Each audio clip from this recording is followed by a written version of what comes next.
nama hubachiisuudhaaf malee akka achi jireenyi hin jirre beekamaadha. Utuu amantii Islaamaa keessa jireenyatu jira ta'ee macaafa qulqulluu nutti hima ture. Keessumatti Phaawulos ergaa isaa keessatti silaatu nutti dubbata ture akka amantii biraan tokko dhufee yookiin immoo amantiin sun immoo dhugaa ta'ee jireenya akka kennu silaa Phaawulos nutti dubbata ture. Ergaa isaa keessatti baasee garuu Phaawulos akka Kiristoos boodaan yookiis barsiisaa Phaawulos fa'aa barsiisan boodaan kan dhufu tokko akka inni immoo sobaa ta'ee akka inni abaarsa Waaqayyoo jala jiraatu Phaawulos dubbateera ergaa isaa keessatti kan hundi keessan beektu. Amma wanta Phaawulos Galaatiyaa boqonnaa tokko lakkoofsa 7-9 dubbate keessattuu wanta lakkoofsa 9 irratti dubbate suni bara 612 raawwatame. Bara 612 raawwatame. Hubannaa ni qabudha kuni. Akkamitti yoonaan jettanii Phaawulos meesini dubbisu Galaatiyaa boqonnaa tokko. Sini dubbisaa tura. Bara si'ana ragaa fidi viidiyoo baasi dubbisi. Ragaa fidi baay'ate rakkanne. Kalaa kuna tokko jira ta'e wayyoo dhanaa nyaatu maaltu du'e? Okay. Sini dubbisa.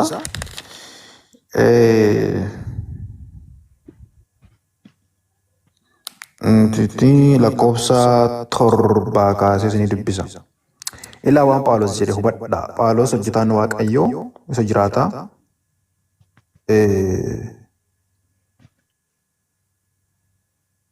Ilaa mee lakkoofsa tokko kaasee sini dubbisa. Lakkoofsa tokko dubbiseetanii ergasii lakkoofsa 7-8 dubbisa. Namoonni yeroo baay'ee Phaawulosiin nama ergayyuu hin jiru yookiis Phaawulos ergamaa Kiristoosii miti, Kiristoosiin hin ergamne, inni Kiristoosiin iyyuu hin beeku, Phaawulosiin sobaa, Phaawulos akkasii jecha Phaawulosiiti kunii jedhu, Phaawulosiin waamamne maaloo jedhu. Haa ta'u sunni nuti macaafa qulqulluu keenya keessatti Phaawulos akkamitti akka waamamee fi eessaa akka waamamee fi maalitti akka waamamee macaafa qulqulluun qulqulleessee lafa kaa'eera. Hojii ergamootaa boqonnaa 9.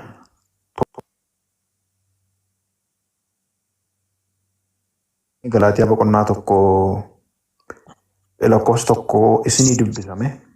Isa keessumatti immoo Efesoon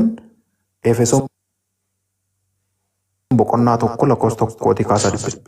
Phaawulos akkamitti akka ergame ergaa isaa akka inni fudhate macaafa qulqulluun lafa kaa'aa waan ta'eef. Maal jedha lakkoofsa 1 ani Phaawulos jedha. Viidiyoo distraction nama godha waan ta'eef viidiyoo cufachuun gaarii irraa mun gadi dubbisu. Sorry.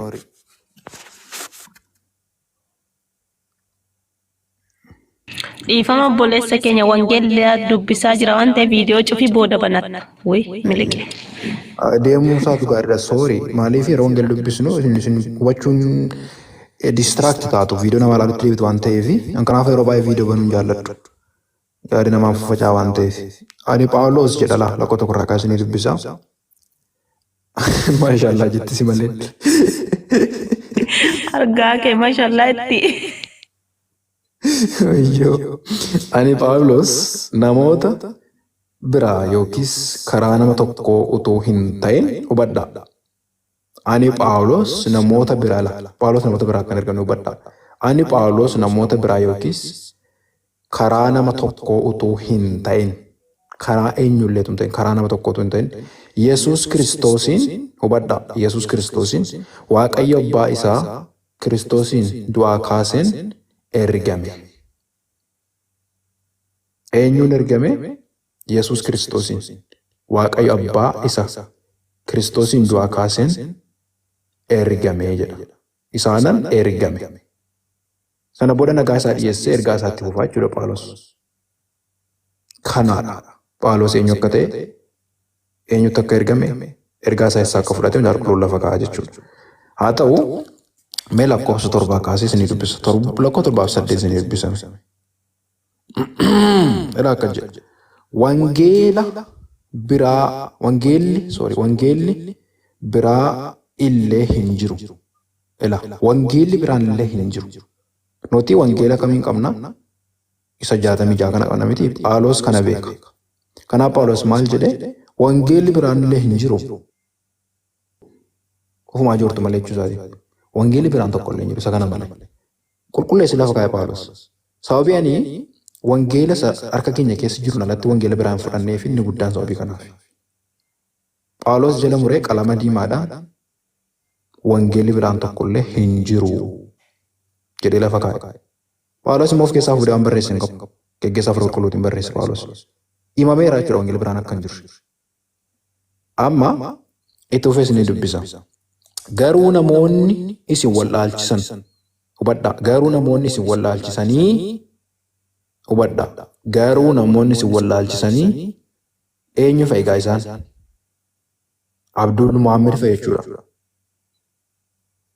Abdullaa garbicha Allah Muhammad tokko isa. Inni Phaawulos gadi dubbachaa jiru jechuudha.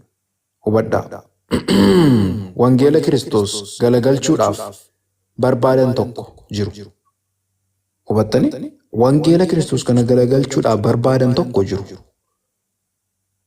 Phaawulos ergaa kan erga barreesse bara 612 keessa Muhammad namichi jedhamu Makkaa Madiinaa gidduutti namni Makkaadhaan Madiinaa gidduutti namicha Allaha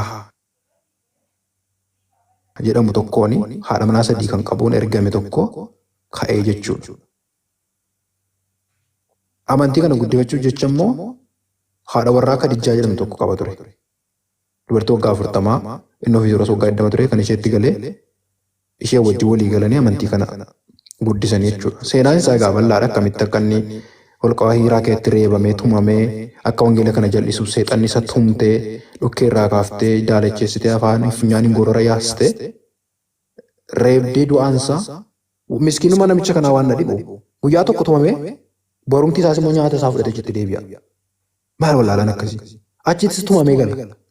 Gaafa tumamee du'ee holqa sana keessatti reebamee cabii sana keessatti reebamee jedhu gaafa gamtuu fi gamicha waraqaa jedhamu tokko bira dhaqee maal akka ta'e itti himee jechuudha. Hadii sana isin dhiyeessa barbaaddan. Achirra namicha waraqaa jedhamu tokko maal akka ta'e odeesse yaaduma isaa keessaa fuudhee. Kun tarii ergamaa ta'uu danda'a jedheen. Jibriil ta'uu danda'a jedhe. Achii kaasee Jibriiltu nutti dubbate maashaallah alhamdulillaahi. Hidhee mandara keessa ka'e jechuudha billaa fudhatee namichi.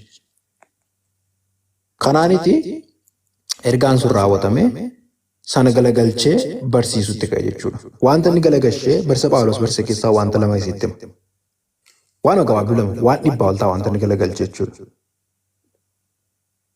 Tokko karin galagalchee barsiise kan Muhammad galagalchee barsiise Yesuus Kiristoos ilma Waaqayyoo akka hin taane. Macaafa qulqulluu keessatti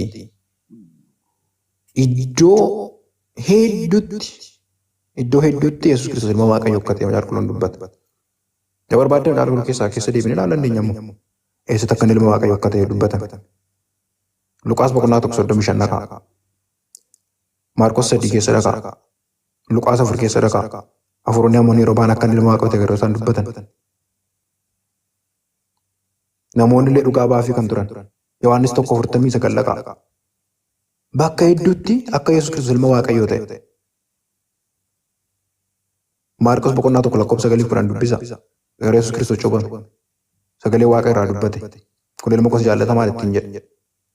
Bakka hedduu kaasee dubbachuu dandeenya. Muhammad immoo dhufee inni ilma Waaqayyoo miti. Allahaan hin dhaluun dhalchuu subhaanallah jedhe jechuudha. Hubattanii? Macaafa qulqulluun Yesuus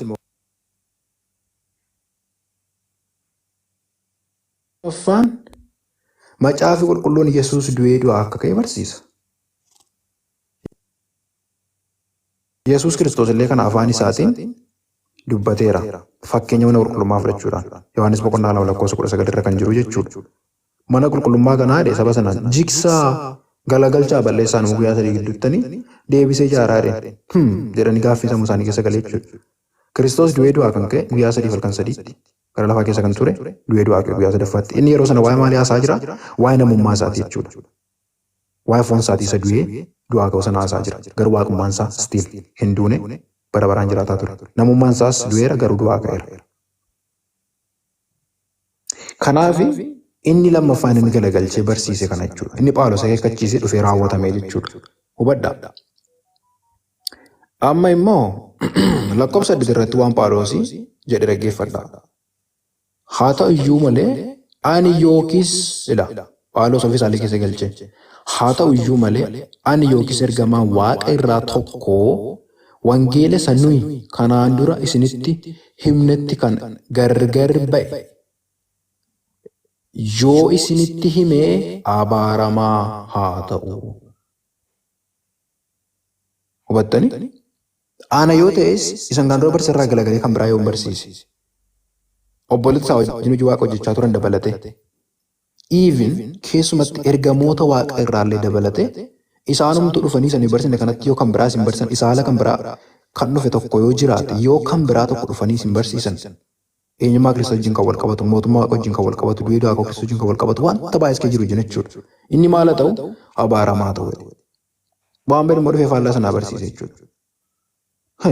Kanaaf